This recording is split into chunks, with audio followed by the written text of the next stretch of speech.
Kasama natin si Ma'am Lorna Alban at si Ma'am Lorna ang farm manager dito sa Lucky Bet Farm. At si Ma'am Lorna ay currently municipal councilor dito sa Santa Maria Town dito sa Laguna. And at the same time, siya po ang dating municipal agriculture officer ng Santa Maria. Kaya ang ating resource person ngayon ay masasabi natin talagang expert sa kanyang field. At pag-uusapan natin ay tungkol sa rice. Ano ma'am, saan ho tayo pupwesto? Sir, okay lang sa inyo doon? Sige po, pupunta tayo doon. Dito po tayo.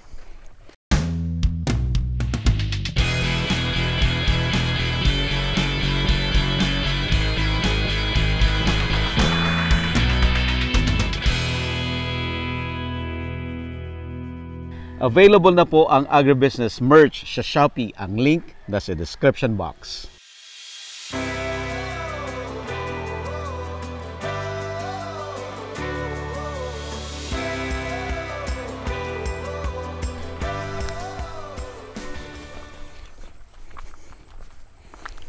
Okay, so yung ginagawa nila Ma'am Lorna dito ay specifically for seed production. Seed production. So, sila po yung mga nabibili na certified seeds ng mga farmers or pinamimigay ng Department of Agriculture na seeds, sa kanila po nanggagaling yan. Tama, Ma'am Lorna? Yes po. Yan. Bali ito, sir, yung aming seeds ay gagaling sa field rice. Okay. Exclusive po sa kanila na sila yung nagbi-breed. Then bibilhin ng mga seed growers. Bago po maging seed growers, mahaba rin yung pinagdadaanan, kailangan may training.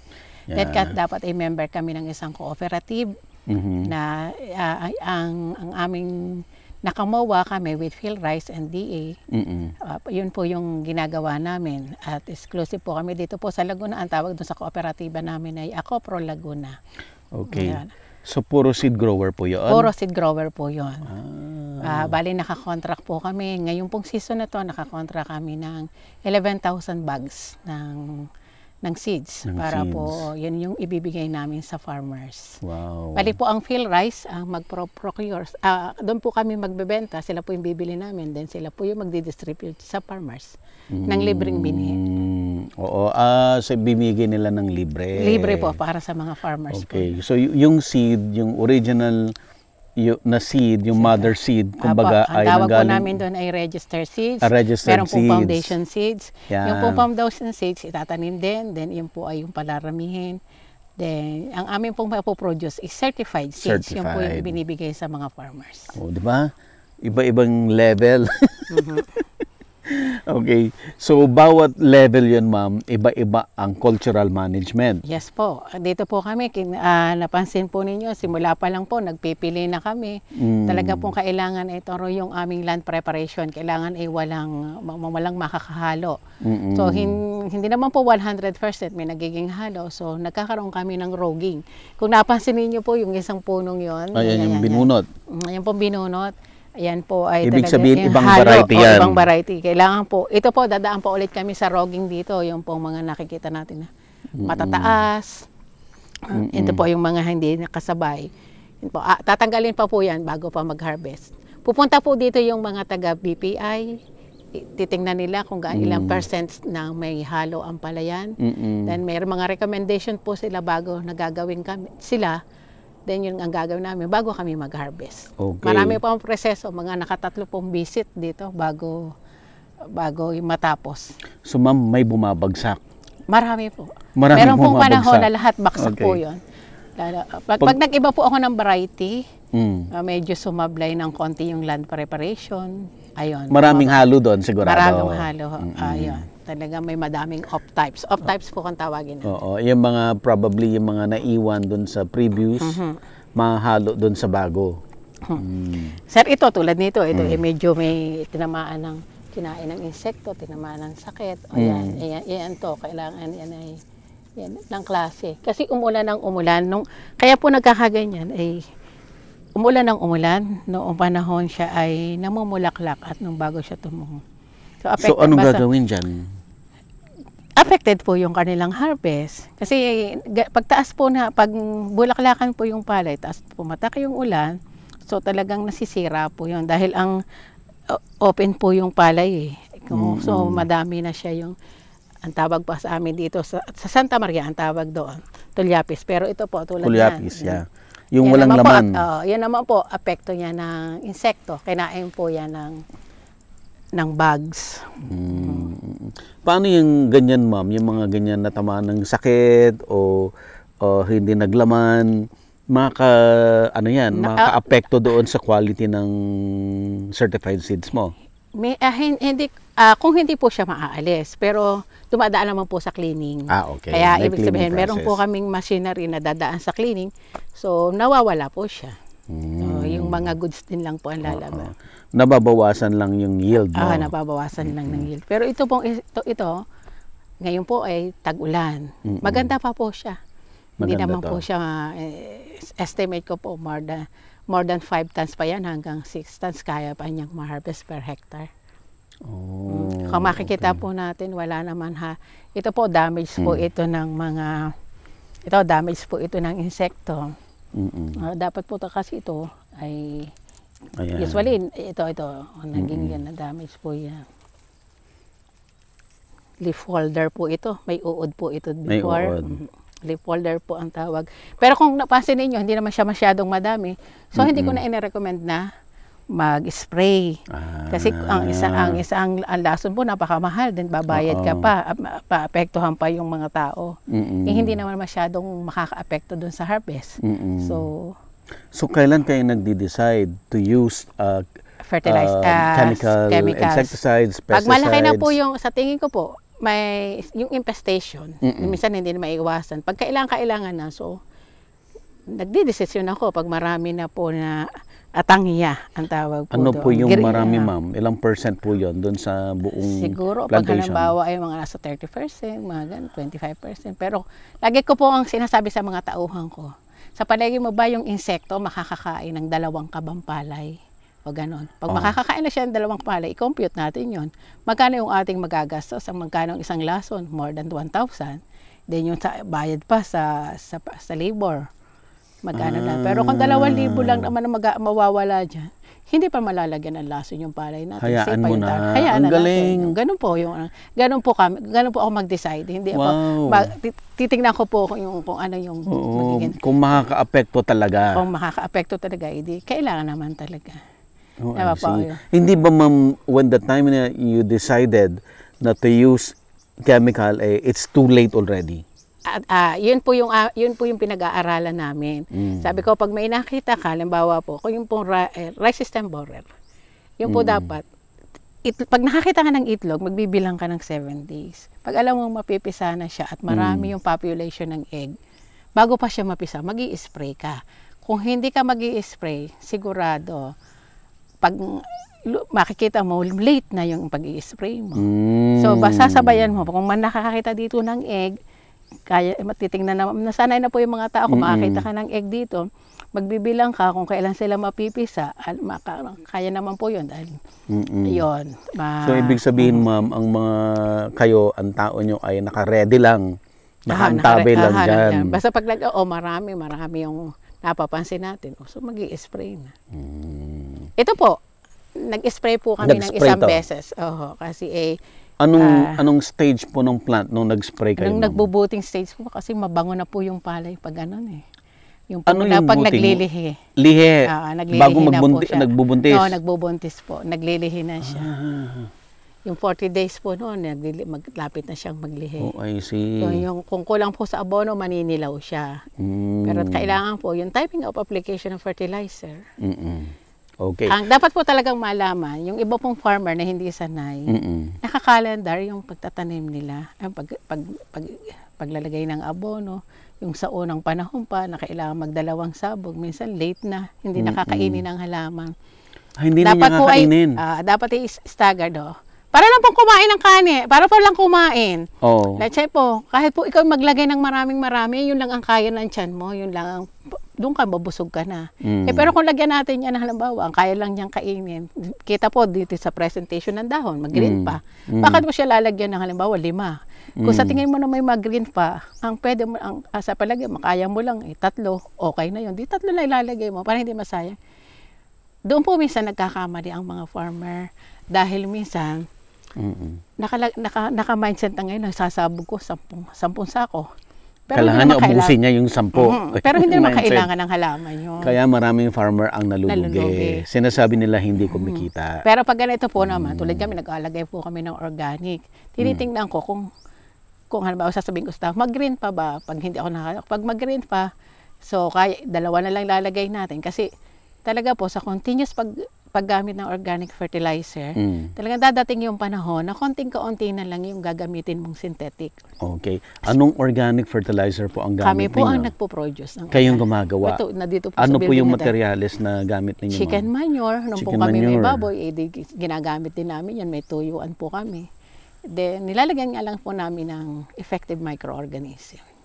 Tapos, yun po lahat ng harvest namin ng asola. Ano yan? Minsan po kasi, di ba may number yan? EM1, may EM2? EM1, di po. EM1 po ang ginagamit. EM1 ang ginagamit. Okay.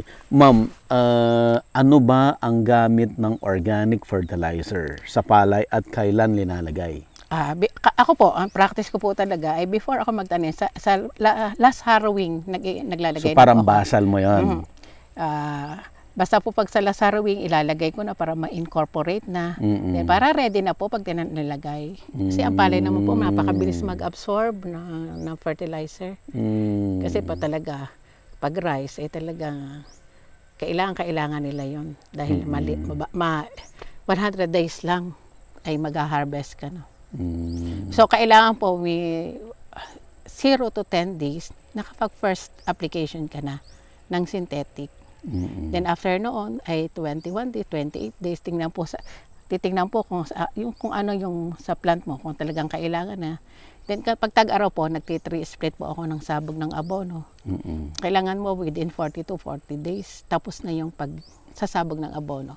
Kung kailangan po niya, ulit na, pag para naman po tumaba ng konti itong mga uhay, naglalagay po ako ng 0060, muriate of potash, para mas mabigat naman yung palay. Anong stage na yon? Bali po ay, pwede po bago yung hindi pa nabuka yung palay. Pag, kasi minsan po mas delikado kung budding stage, napapasukin mo eh. Depende po kung hindi maulan, kung malate ka ng konti, di after na tumungo yung palay, pwede pang ilagyan. So, after flowering po. After flowering, okay. So yung organic fertilizer is basal, last harrowing, and then meron tinatawag na side dress. Side dress. Ano po yung side dress? Yung top dress tapos side dress. Mauna yung top dress. Okay. Ano ang ginagamit na pang top dress, ma'am? Ako po, ang sa akin pong ginagamit, minsan po ang combination, depende po yun sa haba ng, halimbawa po, ang palay mo ay 120 days. Medyo pwedeng complete lang. Pero pag madali po yun, pinagsasabay ko na, hinahati ko po yung urea at saka complete fertilizer. Kasi para po umabot. Okay, so yun yung top dress. Pag mamadali, pag mga 100 days lang po. Meron pong late maturing, early maturing ang palay. Kaya alam mo ano yung characteristic ng seeds mo. Kailangan. And then yung side dress, anong age ng plant, ma'am? Ako po naglalagay ng 21 to 28 days. Depende po kasi ang tinitingnan ko po panahon. Kung hindi po maulan, pero hanggang maximum of 32. Okay. 32 days. Anong klaseng fertilizer po yan, ma'am? Urea po. Urea pa. Urea. Kasi talagang kailangan po niya ng madaming urea para po maganda ang dahon. Kung maganda po itong kanilang dahon na ganito, ibig sabihin, pag naglihi siya, hindi na siya mamumula. Kasi usually akala mo pag naglilihi, akala nila may sakit or kulang sa abono. Kaya po sila nagkukulang sa abono kasi para din tao, pag alam mong kailangan mo yon dahil naglilihi ka magdadala ka. So kailangan mo ang dagdag na nutriheno. Okay, yung side dress ba ang last application? Meron pong iba? Wala, ay din po, after yung pong patatlo, yun po ay depende sa palay. Kung kasi tulad po ngayon, Pag napansin po ninyo yung nasa dulo, dahil umulan po ng umulan, di ba po ang ulan may dalang nitrogen? Yes, yes. So, ibig sabihin, kung kaya na naman niya, wag na. Pero kung hindi pa niya kaya, kita mo naman na kulang. Sobrang init. Kaya po ang nangyayari, pag dry season, 3 beses magsabog ng abono. Pero pag wet season, 2 lang. Minsan nga po, 1 lang eh. So, nawawala yung side dress at saka top dress. Po, I see. Kasi nga po, pag ganon, masasayang lang. Hindi rin na, kung napansin po ninyo, merong hindi pantay yung hinog.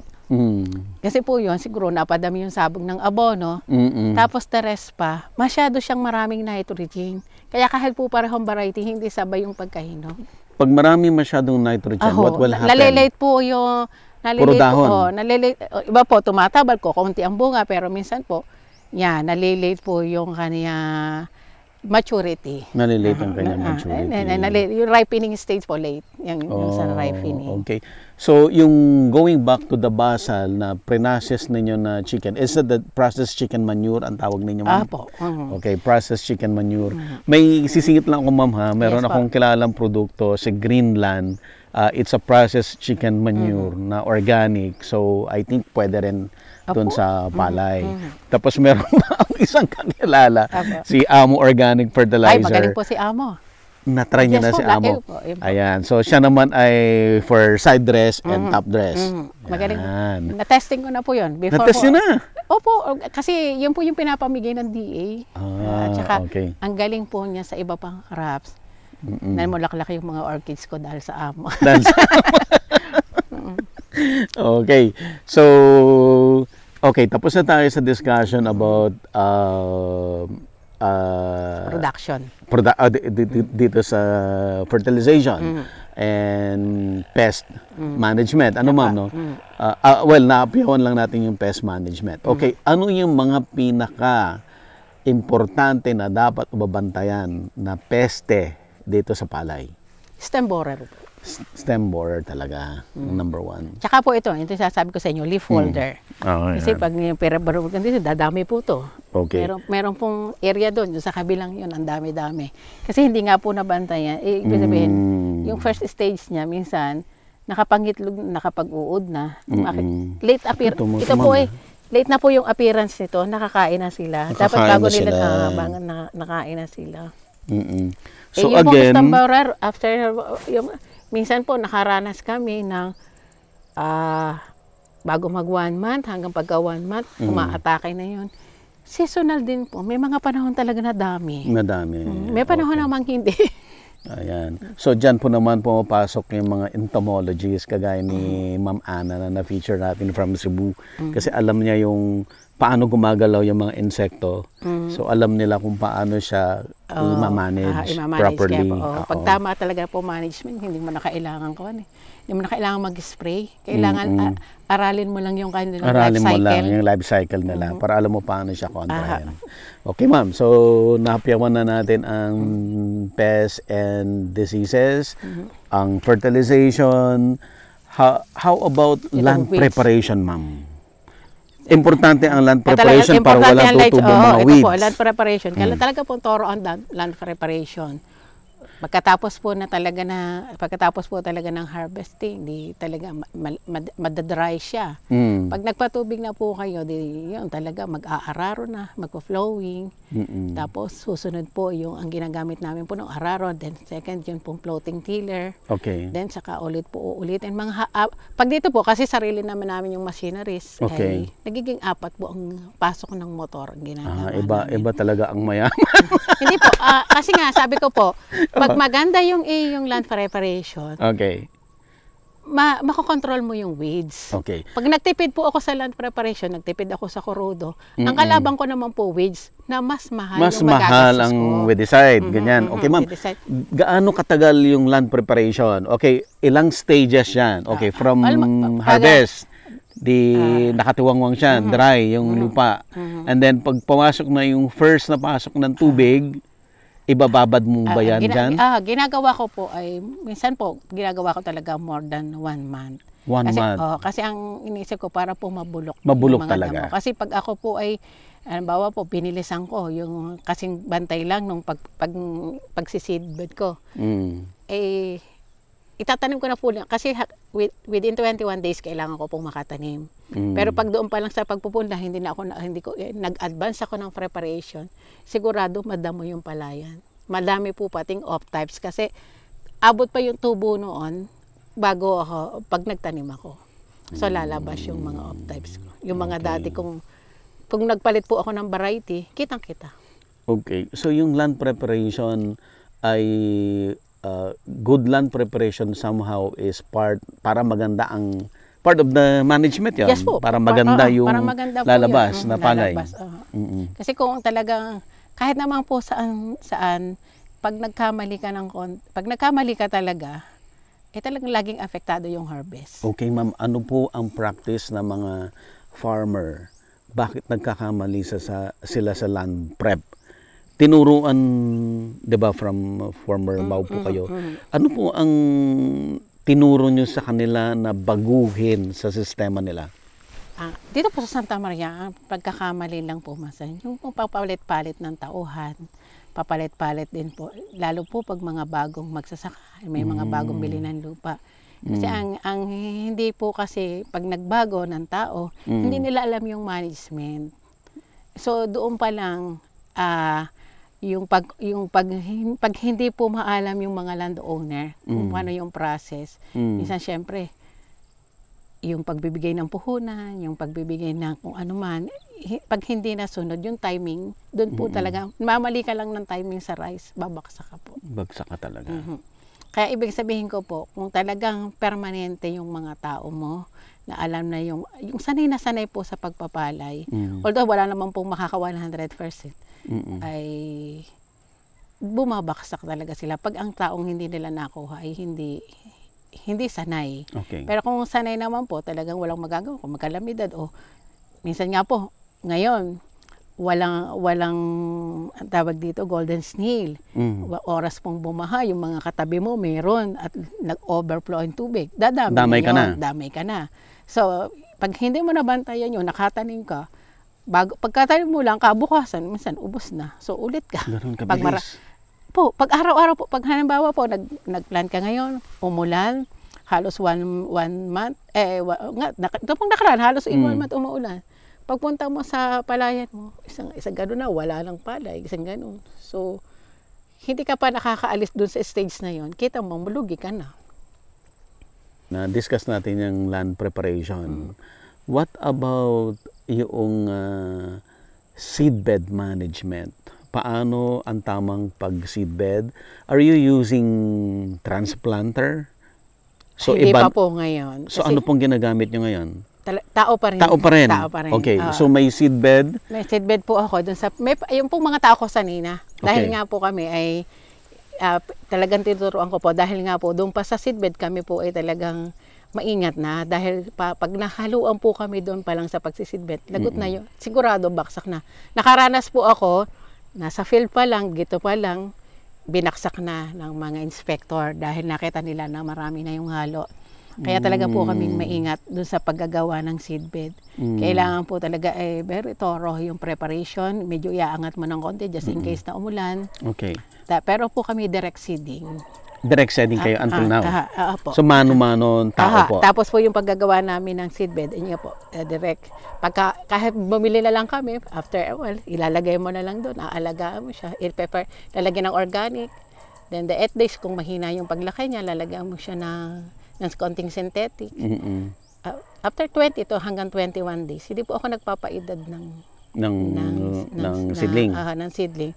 Dahil po pag early maturing, magiging epekto, malilate na po talaga dun sa yung pagbunga. May effect siya. May effect po yun. So tama dapat. Ilan days lang dapat ang isang seedling from yung binabad mo? Di ba, ibababad mo po siya overnight? Hindi po ako nagbababad. Wow, iba rin, ma'am. Paano? Sige, kasi ma'am. sanay na po, kasi nga po kahit pa sabihin na natin na luma yung seedling, pag halimbawa po, hindi yung bago yung seeds, sasabihin, yung tulog siya, Yun po ay ibibilad lang. Ibibilad na about 5 hours, then the next day, bibilad mo ng 2 hours. Oh. Tapos ipapahinga mo ng 3 days, 2 days. Sigurado po, tutubo. Tutubo yan.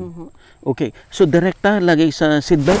Direkta po. Hindi po ako nagbababad ng overnight. Basta sure ka na gising siya. Sure po ako dun sa ganun. Matagal ko na akong ginagawa. Kaya nga po, pag may nagre-reklamo sa akin, yung binhi mo ay hindi tumubo. Hindi po ako naniniwala. Mag-testing tayo.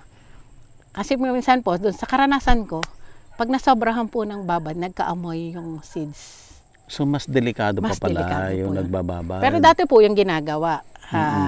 Yung pinapaputok nila. Yung kita yung puti. Pero ayoko po. Nasa practice ko kasi baka nga po mapabayaan ng tao, hindi agad maalis, ganon. Pag nagkaamoy siya na bulok, magkakaamag pa siya. Mas hindi siya tutubo. Pero nire-recommend po ng iba na magbabad. Sige. Pero sa amin, dito po sa practice sa Santa Maria, wala na po halos. Okay, ma'am. So, the preparation of seedbed, ano ang difference niya doon sa preparation ng plantation? Mas maganda po siyempre sa seedbed. Mas lalo pang mas mabusisi. Ang itinuturo po namin sa farmer, lalo po nung bago pang ini-introduce yung hybrid seeds. Yes. Po. Kasi sa hybrid seeds po, 1 hectare is 15 kilos. Yeah. Pero po merong mga farmer dito na hanggang 8 to 10 kilos, nagkakasya na per hectare. Kasi po, laging ang tinuturo namin, kung ano yung ginagawa mo dun sa 40 kilos, siya mo rin gagawin dun sa 15 kilos. Kung gaano kalaki yung punlaan mo, ang nagkakaiba lang po doon, yung budbud nila. Yung pong paglalagay, pag-broadcast. Siyempre, pag doon sa 40 kilos, medyo makapal yun. Pero pag doon sa 15 kilos, konti. Pero may sikreto po doon. Siyempre, pag updating ng 8 days, lalagyan mo na siya ng fertilizer o lalagyan mo siya ng basal organic para within 8 days naman po, susuwi na yung palay. So, pagdating niya ng pag hybrid at gano'n ang ginawa mo, pinapaabot po ng 25 days para mas makapal na siya, para magkasya siya for 1 hectare na palay.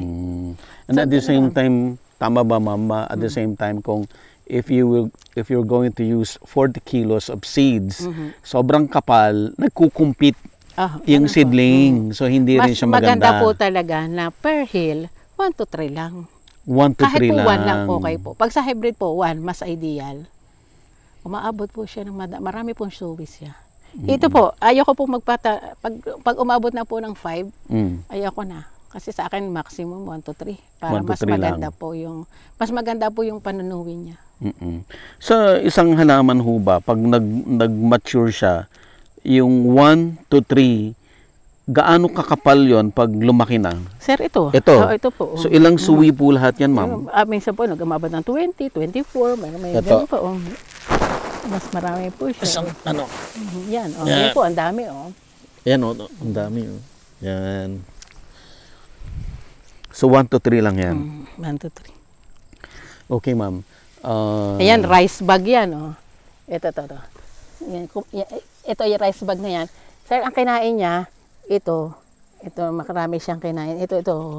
Kinain niya yan. Ito, kinain na niya to. Kinain niya yan. Ito lang sa rice bag. Pero kung ganyan lang naman, hindi naman lahat marami. So, ba't ka pa maglalagay? Okay, what else? Yung mga management doon sa seedbed? Yun lang po, kailangan talaga po ay babantayan. Lalo, especially kasi po pag lahat nakaani na, ay di wala na pong pupuntahan yung daga. Once po ang daga ay makaamoy ng palay, di ba, baba na naman sila. So, talagang aalagaan mo siya sa ibon, aalagaan mo siya sa mga tagakpong yan dumadami. At ang kalaban po yun, daga at saka ibon, usually. Kasi naghahanap sila, lalo po dito sa lugar na to, ang daming ibon dito. Anong management nyo doon para hindi ma-peste ng daga at ibon? Nilalagyan po ng scarecrow. Yung gano'n, nilalagyan po. Yung nakaganon na parang yung statwa. Tapos, so, pag sa daga, magpapain ka talaga. Pain talaga. May panahon pong ganon, pag nagugutom talaga, pag dry season. Okay, ma'am. Transplanting. Transplanting po, ayun po, ang ginagawa po namin, ayun. Hindi pa na po namin mapagawa ngayon yung pulley. Yung ipupul mo, nilalagyan mo ng net. Kasi medyo nahihirapan pa, yung magtatanim. Okay.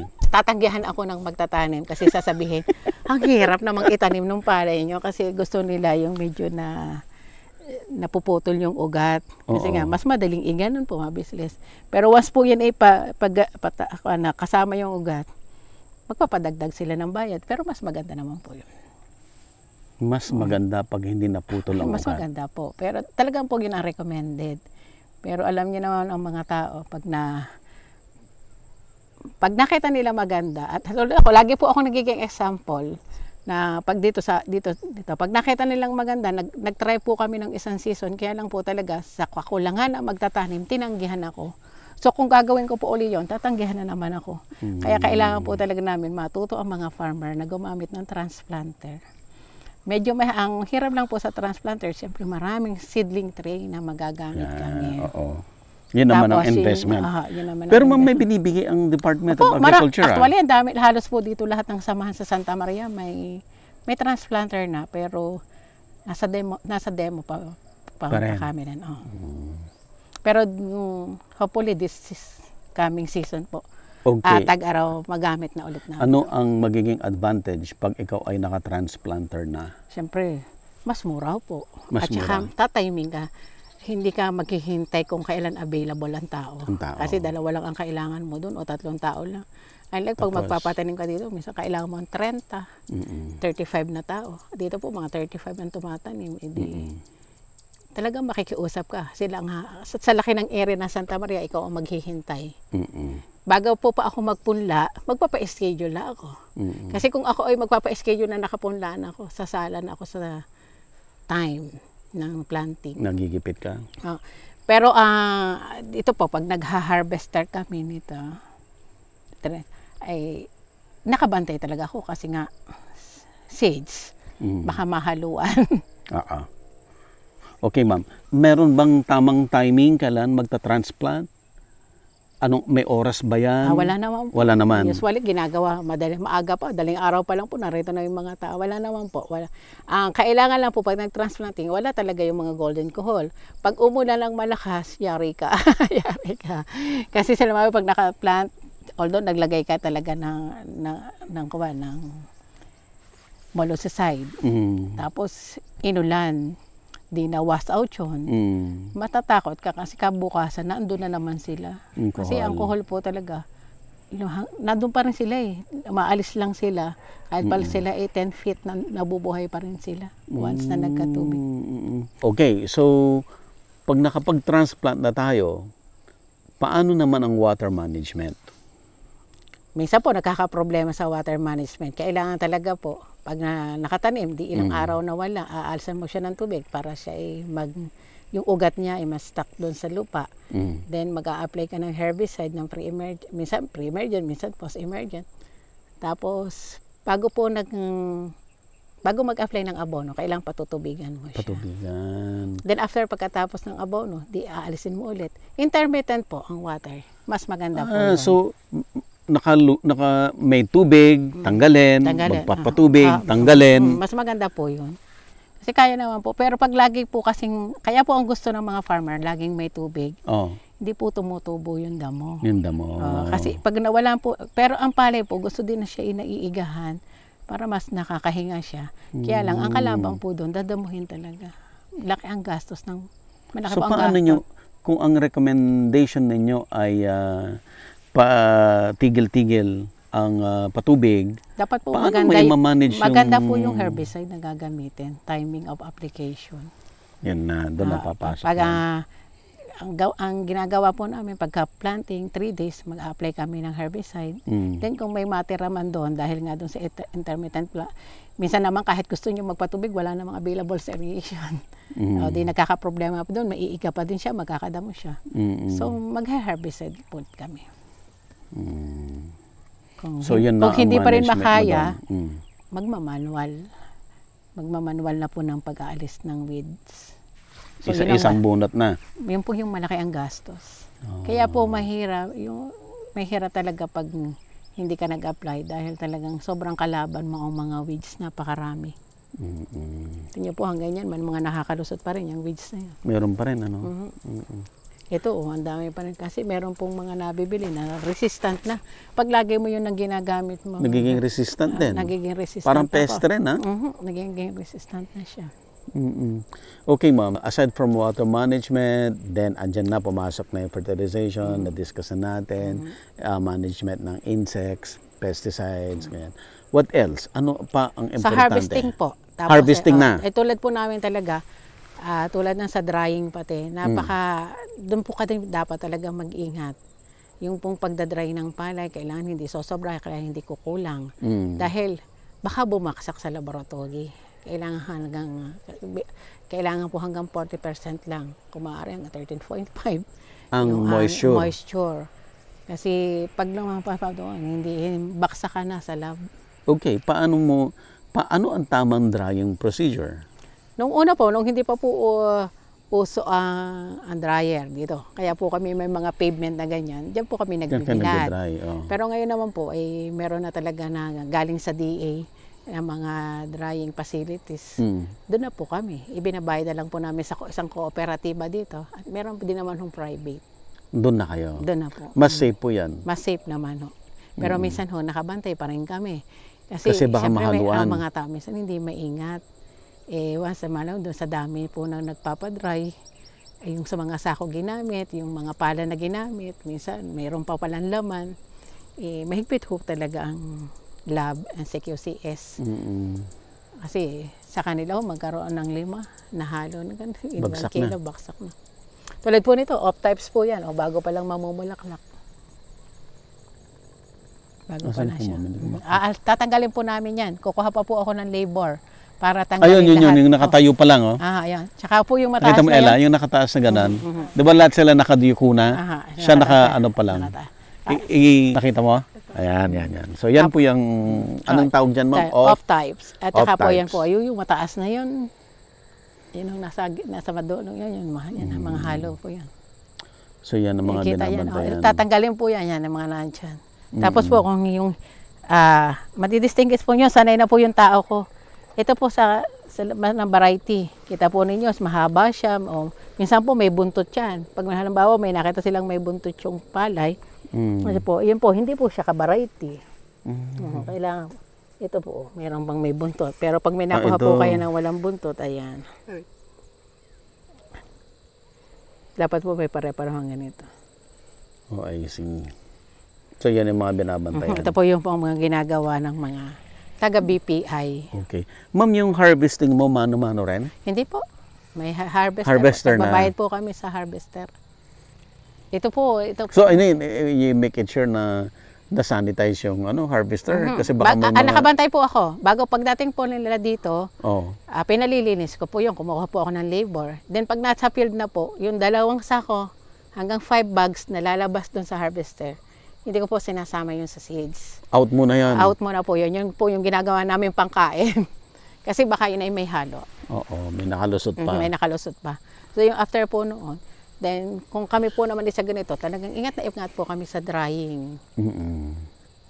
Okay, ma'am, kung isa-summarize natin, gaano kalaki ang difference ng seed production compared doon sa pag-produce ng palay na gagawing bigas? Sir, malaki. Kasi tingnan na po. Sa presyo na lang po, sir. Ngayon po, ang current price ng dry na palay is 24, 25. Okay. Pero ang pagsabihin na po, 38 po per kilo. 38. 38. So, At sure buyer yan. Kasi sure si Phil Rice ang magbabayad bibili. talaga siya ang gobyerno. Kaya lang, marami pong proseso. Sa bagging, kailangan may sako na gagamitin. Sa bagging pa lang. Pwede po kaming ma-reject kahit kami na doon na sa area ng delivery. Kung nagkulang, halimbawa, nagkulang ng 2 guhit o 1 guhit lang yung aming dineliver, automatic baksak na. Hindi po kami tatanggapin ng Phil Rice. Ganun katindi? Ganun po katindi. Yung pong paglagay na sa bag, yung pagsulat sa sako, yun po, yun po ay hindi rin kami tatanggapin doon. Kailangan po talaga lahat ng kanilang guidelines susundin namin. Susundin lahat. Kumusta naman? May potential pa ba para sa mga gustong maging seed grower? Opo, kulang po talaga ang seed grower. Kulang pa rin. Nga po ngayon, ang laki po ng aming pangangailangan. Kaya lang hindi namin magawa Dahil ang nahihirapan po talaga yung ibang bagong papasok sa seed grower dahil ang sabi nila, ang daming proseso. Pero pag ordinary farmer ho, na gusto ho nila right after na ma-harvester, diretso sa buyer, pera. Eh kami po, mas malaki yung pag-iingat namin pag na-harvest. Sa delivery na lang, sa lahat po, sa drying, sa pagsasako. Kasi nga po, ang risk namin naman na malulugi kami. Pag nailagay namin sa sako, na-test at bumaksak, sigurado po kami pupunta yun sa commercial. Ang laki ng aming nagasto sa production. Dahil ang inilaki po noon, dun sa drying, magkano po ang isang sako na nalagay ng bini, hindi mo na yun magagamit dahil nasulatan mo na. Then, marami sa delivery. Kasi usually po, pag within Calabarzon, to the last po season, Batangas ako nag-deliver. So, mahal din ang bayad sa tracking. So, kaya kailangan po lahat sumunod sa guidelines para walang problema. Para hindi masayang lahat ng effort mo. Usually, ang ginagawa ko po, para ako less sure, kasi medyo pag naesa ko na, minsan hindi naman natin iwasan, natuka ng ibon, nakain ng daga minsan dun sa, kaya po dito ako sa loob ng bahay, naglalagay para safe, walang ibon. Nag-a-add na po, kung ang recommended po sa amin 20, ginagawa ko ng 23.5 or 21. Para sure lang, para hindi na mag-problema pagdating sa delivery. Di baling sumobra. Hindi naman Wag lang mahal kulangin. naman po yung palay namin, 38 per kilo. Bakit ka pa manghihinayang? Kesa magtipid ka, mawawalan ka lalo ng malaki. Oo. Ma'am, may kamag-anak ako sa Sultan Kudarat sa Mindanao na nag-seed grower siya in the 90s. At talagang doon siya yumaman. Yumaman talaga siya. Sa totoo lang po talagang nakakayaman na mag-seed grower. So hanggang ngayon nakakayaman pa rin. Kung malaki po yung talaga yung area mo. Let's say yung mga kasama ko po, pag kami po yung nagmi-meeting ng national, kasi sila 50 hectares, 100 hectares. Talaga, kasi magkano po yun? Ang mahal ang palay mo na halos ay mamahal ng 10 pesos sa regular price. Malaking advantage. Talaga pong makapasa lang lahat, malaki ang kita. Kayo ma'am, ilang hektarya po kayo ngayon? Bali, ito po ay 3.5. 3.5 lang? Pero hindi naman po hanggang doon yan eh. Doon po sa Maykawan. Ito pong kasama ito, may another 1 hectare. Ginagawa ko din po sa seed production, pero nakapangalan po sa akin, pero hindi siya. Iba yung may-ari ng palayan. Sa seed production lang po, nakakare off sa akin. Kasi para po naman yung mga katabi ko, kumita rin. So parang na-consolidate itong lugar. Kaya lang, minsan ho, pag ikaw ay ayaw nila, kasi ang gusto nila pagka-harvest. Kasi pag dumaan po sa PhilRes, siyempre mag-iintay ka ng payment. Siyempre. Ayaw nila alam niyo yan. ng gobyerno, doon po sila nahihirapan. Sa bagay, pag small farmer talaga, kasi understandable na kailangan, siyempre naghintay na siya ng 3 months or more. So gusto niyo talaga maging pera may na. maging pera na. Dapat talaga, mag-iintay ka ng payment. Pwede bang yung co-op ang mag-absorb ng waiting time na yun? Pag medyo mayaman na po yung co-op, pag mayaman ang co-op. pero pag dito po sa Santa Maria, hindi pa kaya eh. Pero yung po co-op namin, within Laguna kami, ay kaya niya? Hindi pa rin po. Hindi pa kaya rin. lang ay, kami na po, ng mga seed grower na nag-a-adjust sa sarili namin.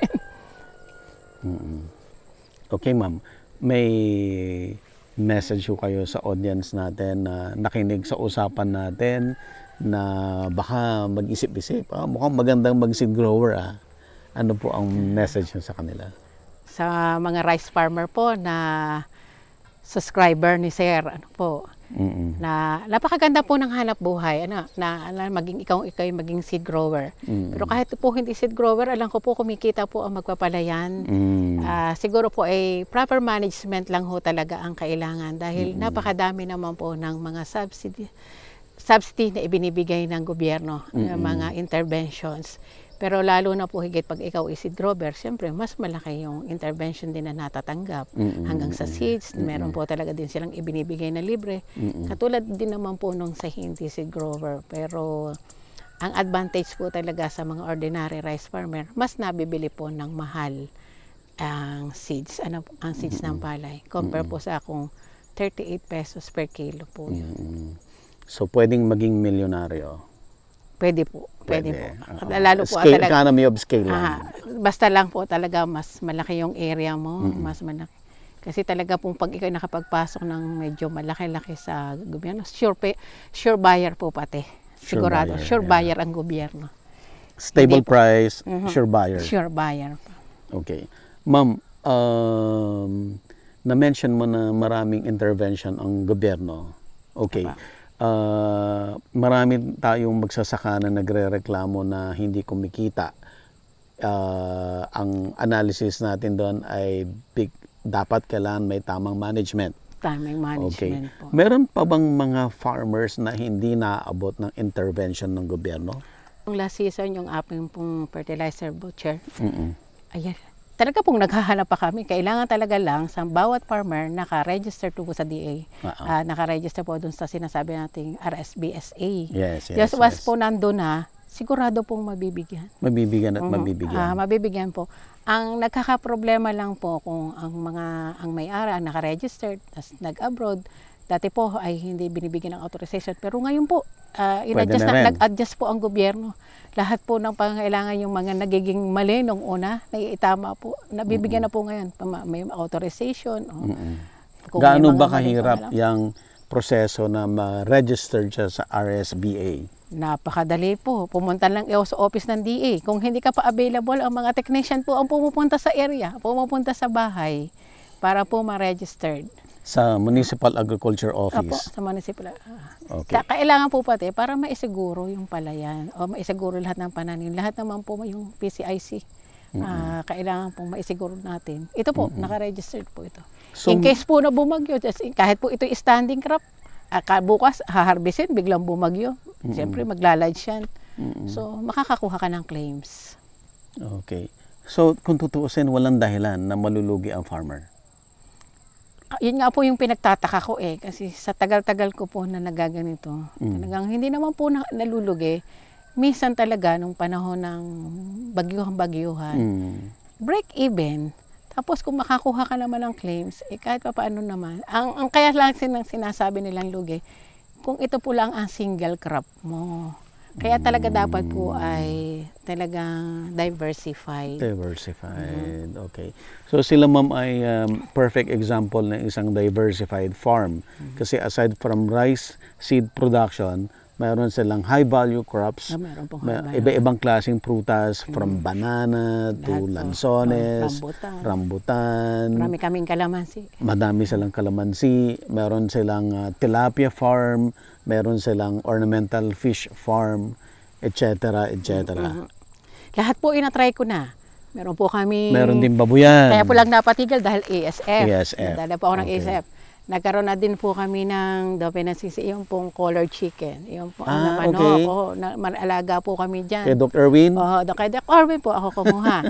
Tapos po ito, nag-alaga na din po ako ng itik. At gumawa na din po ako ng itlog na pula. Kumusta yung itik palaya? Anong tawag doon? Itik palayan? Itik. Yung combination while nagpapalay ka, may itik ka? Pero nito pong nakaraan, hindi po ako ngayon lang po nawala na yung itik dahil natakot din ako sa avian flu. Okay. Pero pagkatanim ko po, pag 1 month na, nag-alpas po ako ng mga 30 heads ng itik. Sila na po yung nakakatulong. Nami-minimize din yung weeds. Nakukuha nila, nagagalaan nila. Kakain nila. Pati kuhol. Natry ko na lahat po yan lahat. How about yung rice fish culture? Noong una po, ginagawa namin yun. Kaya lang ho, ang naging problema lang namin nga. Siyempre, nag-i-spray nga po kami pag kailangan. Hindi kasi maiwasan. Hindi maiiwasan. So, nalulugi. Kaya hindi na nagagawa. Pero nag-try po ako noon. Tsaka, kailangan po mataas ang tubig pag ganun hihina naman po yung palay. Okay. Ma'am Lorna, last na lang. Yung bang presyo ng palay, yung buying price ay rason kung bakit hindi kumikita ang farmer? Opo, rason din naman po yun. Kung talaga pong mababa. Kasi usually nga po dito, mahal ngayon. Pag ikaw unang umani, hindi mahal yung palay. Tapos, tulad po nitong nakaraang to, biglang umulan ng almost 1 month. 1 month. So talagang affected. Kaya naman po mamumura yan. affected naman po talaga Kasi yung yung quality. quality. So, babaksak po yun. Let's say po, inabot sa palayan ng pag-harvest. Ngayon, umaga mainit pag inabot ka. So, ang palay po, pag hindi mo siya na-dry within the day, bukas, pangit Sira ang quality niya. Yung rice niya, kaya bumabaksak ang presyo. Yun po yung nakakalugi. Again, going back to the tamang management. Tamang management. Kaya po nalulugi yung ganun. Kasi talaga pong hindi maiiwasan yon. Talaga pong nalulugi kung sa kalamidad. Pero kung iyan po naman wala yon, hindi po malulugi ang rice farmer. Kaya lang, so possible na alamin niya yung forecast. Pwede na itong i-harvest. Yun. Huwag nang hintayin yung 3 days. Huwag nang gano'n. Pwedeng gawin yun, ma'am. Pero halimbawa, let's say ganito pong stage. Biglang may bagyo. No choice ka dyan. Talaga hindi mo pwede siyang i-harvest. Hintayin mo na lang sa insurance. Pero siyempre, hindi naman ho kaya ng insurance lahat. Hindi kaya. Kasi maximum of 10,000 lang naman po yung per kwan. At least may pang-augment lang. Pang-augment lang. Pero doon, natandaan ko po noong talagang isang wet season last year, kahit po kami noon talagang halos ay nag-break even.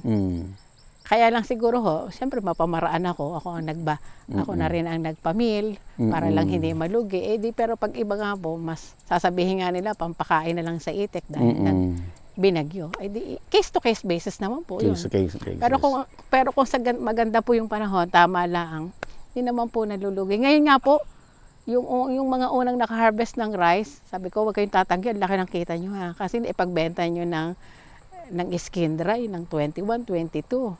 So kung nakaani kayo ng 5 tons, 6 tons per hectare, napakalaki na nun. Okay. Ma'am, ano ang advantage ni Ma'am Lorna? Bakit hindi siya nalulugi sa palay? Manage. Siyempre, unang-una po, malaki yung aking kaalaman doon sa technology. Advantage po yon na sa tulong ng DA, mas marami akong nalaman at saka sa sarili ko na din pong pananaliksik at sa tagal ko na nagpapalayan, nakuha ko na po yung mga do's and don'ts sa mga gagawin gano'n. Huwag ka, alam mo palang may basta mga ganun po, yung mga sitwasyon, makaya mo na, sa haba na nung panahon na ginagawa mo yun, matututo ka. Okay, so yan ang advantage ni Ma'am Lorna sa ibang mga farmers. Ano naman ang advantage ni Ma'am Lorna sa ibang mga empleyado ng Department of Agriculture? Bakit lamang ka sa kanila? Biglang napaisip po ako, baka sabihin naman. Siyempre po, ang laman ko po, nag-a-actual ako. Kalimitan po, hindi naman sa lahat, alam ba ikaw ay nag-graduate, nagtrabaho ka, hindi ka nag-a-actual, wala kayong palayan, wala kayong nakikitang ganito.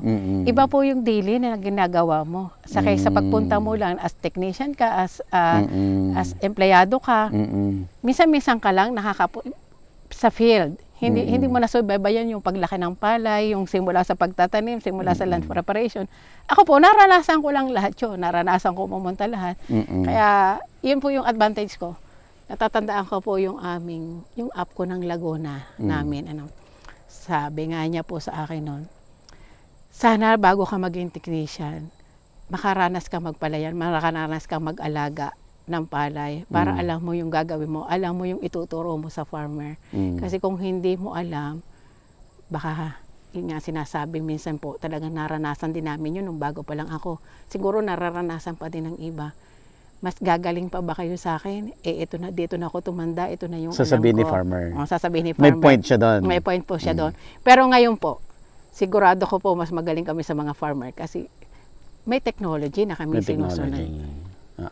Medyo level up na po ngayon yung technology. Walang tatalo doon sa mayroong kang actual experience plus knowledge sa technology. Yes po, yun. Talagang pag naging combination yung dalawang yun, panalo ka. Mag-ano naman tayo, konting personal. Kilalanin natin si Ma'am Lorna. Ano bang background mo, ma'am, bago mo naabot yung pagiging Municipal Agriculture Officer? Nako sir, kami po galing po ako sa mahirap na pamilya. Ang aking pong tatay ay farmer. pero napakasipag po. Siguro po yun yung aming naging Role bato. model. Yung kailangan talaga maging masipag. Maagang gising, maagang nagtatrabaho, lahat kayang gawin. Nakatapos ng pag-aaral, then nakakuha ng trabaho. Ang swerte ko nga lang po, bukod doon sa trabaho ko, nakakuha ko ng Boss Jamie, na naging partner ko. Na yung lahat kong gustong gawin para maging isang Support mahusay, nagawa ko dito sa Lucky Bed Farm. Hinahayaan ka niya talaga. Diskarte mo. Diskarte ko po lahat to. Hindi po siya nakikialam. Lahat po ng gagawin niya, lahat na magtatanong, ako lang ang tatanungin. Naging training ground ko po itong farm para mas matuto ako. Pero kung siguro po wala ito, ay di medyo nahirapan din ako. Hindi ko na-adapt lahat yung mga dapat kong malaman sa farming. Kasi tinesting ko lahat po talaga ng pwedeng pagkitaang ginawa ko na dito. Kasi nga ho, nagsimula kami sa palayan, lahat ginawa ko na. Lahat ng pag-aalaga ng manok, pag-aalaga ng baboy, pag-aalaga ng isda, nag-guinea-pig, kung ano po yung mga pwedeng pagkitaan. Nag-market din po ako, nagbenta sa institutional, sa dating Rusta, naging Shopwise. Talaga? Totoo po yun. Anong binibenta mo doon? Ang palaya, lahat po ng lowland vegetables. Lowland vegetables. Anong year yun? Mga 2008, 2009. Ay, ang nahirapan lang po ako, dahil po ako empleyado, tapos sa gabi bibiyahe kami. Ang mare-reject po, dadalhin ko sa Antipolo, magwe-wet market kami. Pupunta pa ako ng... Shopwise Antipolo, ang ano mo? Yan ang pinakamalakas sa Shopwise. Kasi naging supplier din. Tapos po, magde-deliver pa ako sa konsesyon ng itlog na pula. Then magde-deliver po ako ng nyog sa Marikina. Then sa Upper Marikina, magde-deliver ako ng buko. Kinakaya ko po yung lahat. Habang nag-work ka, ma'am? Nag-work. Sa umaga po, mag-o-office ako. Pero, siyempre, hindi naman po araw-araw yon, 2 times a week. So, medyo nakaka-recover sa pagod. Pero siguro yun po yung aking naging sikreto. Sipag lang po, para kaya ako kung ano ako meron ngayon yon. Then, nung ako po naman ay natulungan, yung pinutahan yung farm din. Natulungan po naman si Mr. Ilarde. Natulungan naman po niya ako sa puhunan para ako magkaroon ng farm supply. Pinahiram po niya ako ng puhunan, yun. Yun ang negosyo mo Nagsimula ngayon. po ako ngayon. Kaya ngayon po, naging partner din ako ng DA para Grabe, ako ay maging merchant ng abono. Ang sipag ni ma'am, may may agricultural store. Meron siyang farm na consultancies, di ba? Tapos ano pa siya, municipal councilor. Saan mo pinagkakasya ang oras mo, ma'am? Hindi lang po yun. Napakadami ko pong foundation. May foundation. Oo, dami mong charitable institutions. Weekly po talagang naging, since 1988 po, naging talaga pong naging advocacy ko na tumulong sa mga may sakit. Bakit, ma'am? Bakit gusto mo sobrang busy ka? Sanay na po yung sarili ko. Naiinip po talaga ako na walang ginagawa. Talaga po hindi ako maalam tumulog ng tanghali. Hindi po ako maalam tumulog. Si vlogger natulog ng tanghali. Kaya po, siguro po ako, happy na po ako ng 4 hours hanggang 6 hours na tulog. Hindi po ako nakakakompleto ng 8. Okay. Pero okay lang na naman po, nakakaya ko. Kasi umaga pa lang, iniisip ko na yung gagawin ko. Nagagawa. Pero ang pinaka-hobby ko po, magluto. Magluto, yan. Ma'am Lorna, ikaw ay tubong Santa Maria, Laguna talaga? Hindi po. Taga Batangas po ako. Taga Mataas na Kahoy po kami. Mataas na Kahoy. Nagkapag-asawa ka lang dito? Hindi po. Ang mga parents ko po ang nanoon. Dahil po nga nakapunta sila dito, nakakuha po sila ng mga lupa na anong bang tawag sa ganito? Hindi po nabili ang tawag sa ganito. Nawala sa isip ko yung tawag doon. Na-acquire nila. Yung homestead. So yun, nakalipat po kami dito. Pero yung lola ko po nakabili. Nakalipat po kami dito. Yung silang magkakapatid. Then, nagsimula na po doon. Sa ganito po talagang sipag lang. Sabi nga po ng mga nakasama ko lahat. Paano mo ginawa? Siguro wala naman. Yun lang. Regular lang sa sarili ko. Pero lahat ng ginagawa ko ay minamahal ko. Inaalay ko sa Diyos, syempre po. Happy ka, ma'am? Happy. Happy po ako talaga, fulfilled. Ano ang legacy na iniwan mo sa Santa Maria? In terms of po pagsasaka, talaga pong marami po akong natulungan na mga farmers, mga cooperatives, talaga pong pinagsumikapan kong makahingi ng mga projects sa DA para mas makatulong ako sa mamamayan. Ano po? Then doon naman po sa mga may sakit. Bata pa ko ako, naging trabaho ko na yan. Talaga pong yung extension ng tulong ay talagang ginagawa ko. Siguro nga ako kaya ako naging counselor eh. Dahil yun ang wala ka naman maraming kamag-anak kasi hindi kayo taga dito. Marami din po kasi usually po dito sa Santa Maria, 85% ng taga rito, taga Batangas. Marami rin po akong kamag-anak. Okay. Pero, but more than that, yung siguro mas maraming natulungan, mas maraming naniwala. Kasi nga siguro nakatulong yung matagal na ako sa gobyerno. Araw-araw nakikita nila ako sa daan. May mga gusto ko pang ma-achieve? Siguro yung para na lang sa mga anak ko. Ngayon, kontento na ako. Hindi naman po ako nangangarap ng iba pa. Happy na ako sa kung anong meron ako ngayon. Mga anak mo, mga professional. Mga professional na po. Siya po saan nagtatrabaho yung isa? Yung anak ko po dito sa munisipyo, LYDO po. Siya po yung sa mga youth, siya yung namamahala sa mga youth. Yung isa ko naman po ay economics. Siya po ay financial analyst. Di ba? Saan, ma'am? Sa EY po, yung Ernst & Young. Di ba? Successful.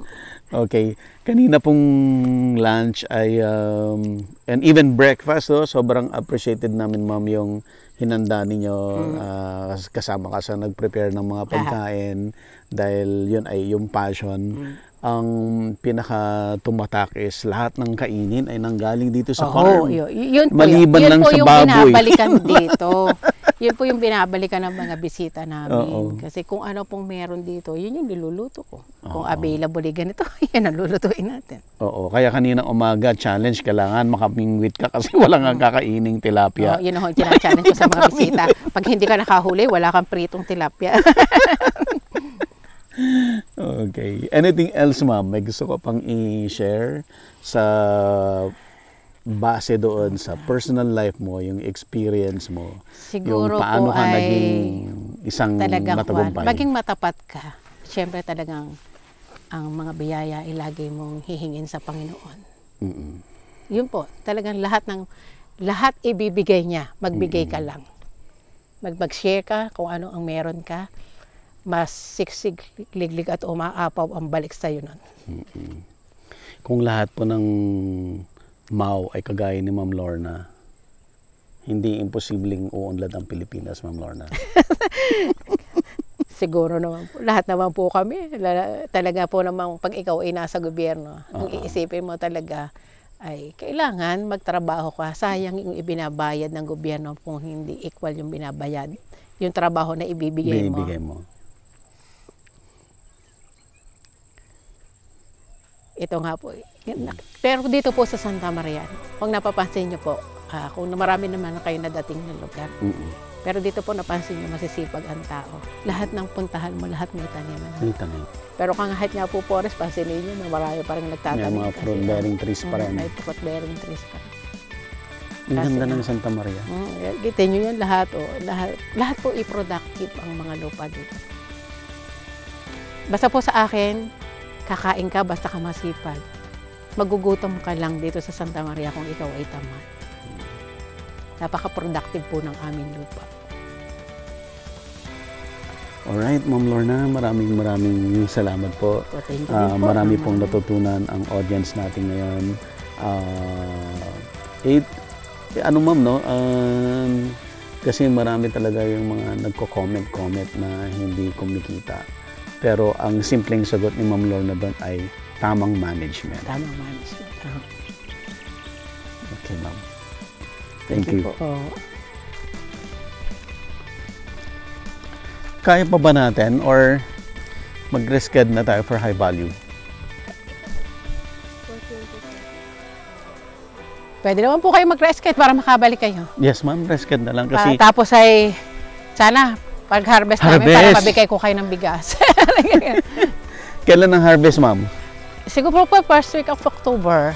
Ano mo so? Balik tayo para ma-harvest at saka yung high value crops. I-text ko po kayo. Yes, ma'am. na para schedule ko yung aking harvest para nandito. Tapos maganda i-discuss yung yung ganda ng harvest. Available na po ang Agribusiness merch sa Shopee. Ang link nasa description box. Agribusiness, how it works. Instruct, inspire, succeed.